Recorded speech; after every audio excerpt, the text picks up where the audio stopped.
Okay. Um, sorry. Okay. Hello. Our project is on neurodiversity and inclusion training, and we are proposing a policy for strengthening workplace inclusion. My name is Heidi Hirschbach, My name is David Wu. I'm Young Lee. and then we also have GUT, but I don't think he's here today. Um, Okay, for our introduction, neurodiversity recognizes that neurological differences are natural rather than deficits.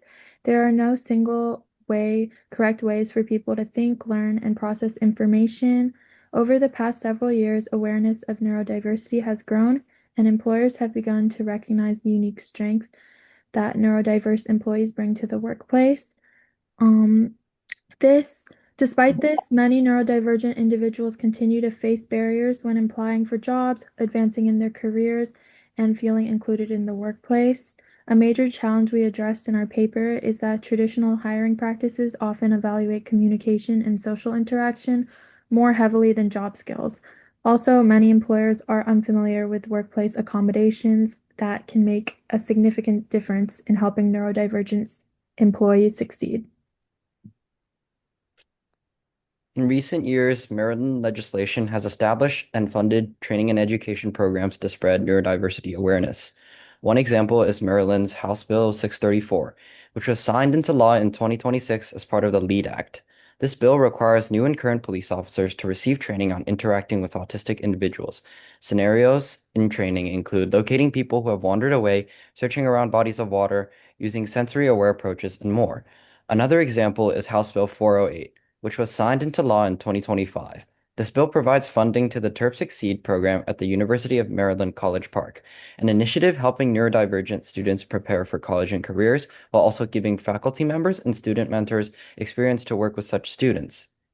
In addition, the Maryland Developmental Disabilities Administration leads movements such as Employment First, providing a foundation to strengthen neurodiverse workforce training statewide.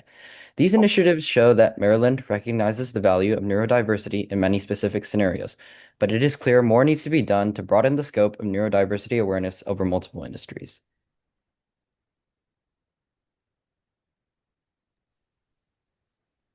So our recommendation is to take different approaches for public and private employers. So for public agencies, we plan to incorporate neurodiversity awareness training through COMAR, while for private employers, we're encouraging them through incentives and educational resources. And for public sectors, we recommend standardizing across state agencies to include supervisors, human resource staff, and hiring managers in their businesses.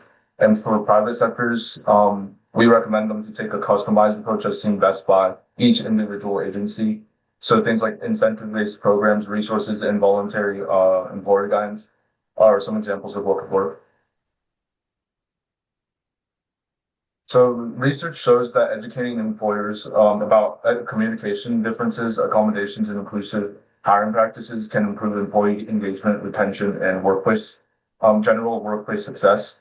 And by emphasizing education for all workplaces while reserving mandatory training for the public sector, Maryland can strengthen workplace inclusion without placing unnecessary burdens on private employers. And implementing amenities such as assistive technology and other flexible tools can improve concentration, decrease the need for communicative demands, and also reduce the risk for sensory overload in workplaces.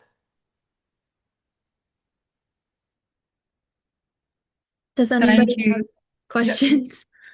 thank you. The team really appreciate, and I really appreciate it when you make recommendations. You look at the private sector and the public sector, right? They're dealing with different kind of employee situation, right?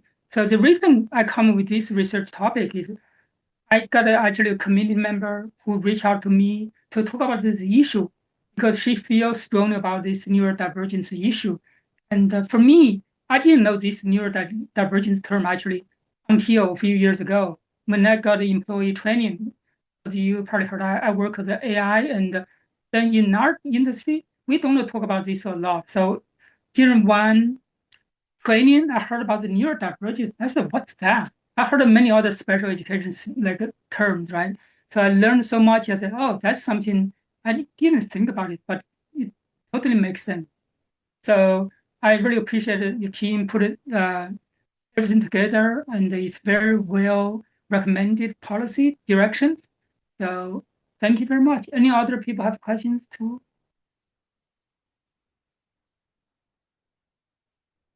Okay. All right, thank you.